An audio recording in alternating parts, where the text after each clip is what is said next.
एक युवक मिट्टी के बने तीर कमान से निशाना साध रहा था। उसके मन में एक ही सपना था, सर्वश्रेष्ठ धनुर्धर बनने का। वह था कर्ण, एक सूत पुत्र। समाज ने उसे हमेशा तिरस्कृत किया, लेकिन उसका साहस और जिद्द उसे दूसरों से अलग बनाती थी। हर दिन जब वह अपनी पहचान के बोझ से जूझता तो उसकी आत्मा विद्रोह कर उठती।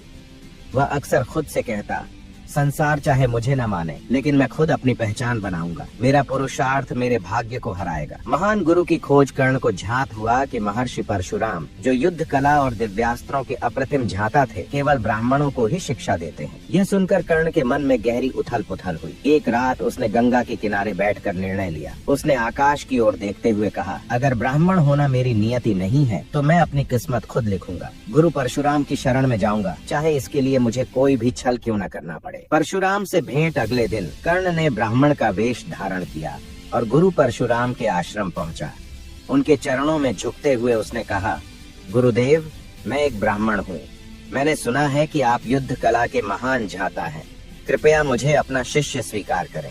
महर्षि परशुराम ने कर्ण की आंखों में झांक कर देखा।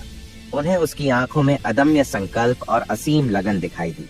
उन्होंने कहा, वत्स, मैं तुम्हें अपनी शरण में लेता हूँ, लेकिन ध्यान रहे, मेरी शिक्षा का उपयोग केवल धर्म और न्याय के लिए होगा। आश्रम में कर्ण ने दिन रात अभ्यास किया। वह हर दिव्यास्त्र की विधि में पारंगत हो गया। उसकी लगन और निपुणता देखकर परशुराम भी आश्चर्यचकित थे। एक दिन जब परशुराम ने उसे ब्रह्मास्त्र की विधि सिखाई तो उन्होंने कहा, यह अस्त्र तुम्हारे लिए अंतिम अस्त्र होगा।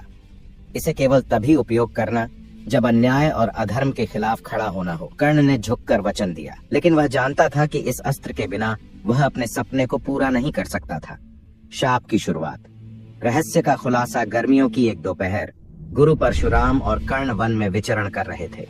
थककर परशुराम ने कर्ण से कहा, वत्स, मुझे विश्राम करना है। कर्ण ने कहा, गुरुदेव, आप मेरी गोद में विश्राम करें, मैं आपकी सेवा करूंगा।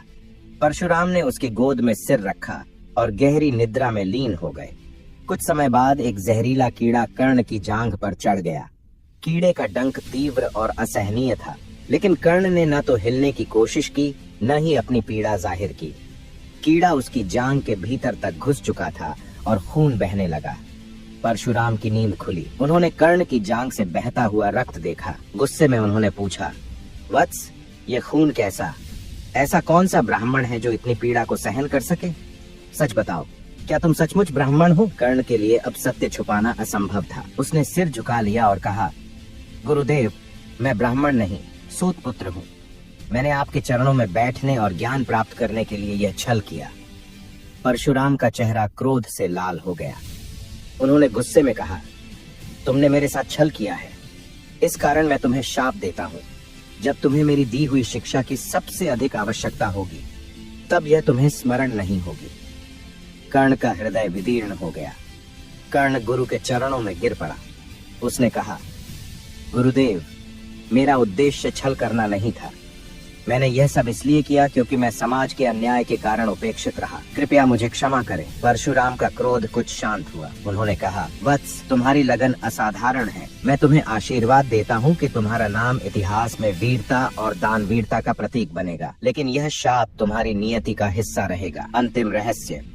नियति का खेल। यह शाप कर्ण के जीवन में निर्णायक मोड़ बन गया। कुरुक्षेत्र के युद्ध में जब वह अर्जुन के साथ अंतिम युद्ध लड़ रहा था, उसके रथ का पहिया जमीन में धंस गया। उसी समय परशुराम का शाप सक्रिय हुआ और कर्ण अपनी विद्या भूल गया।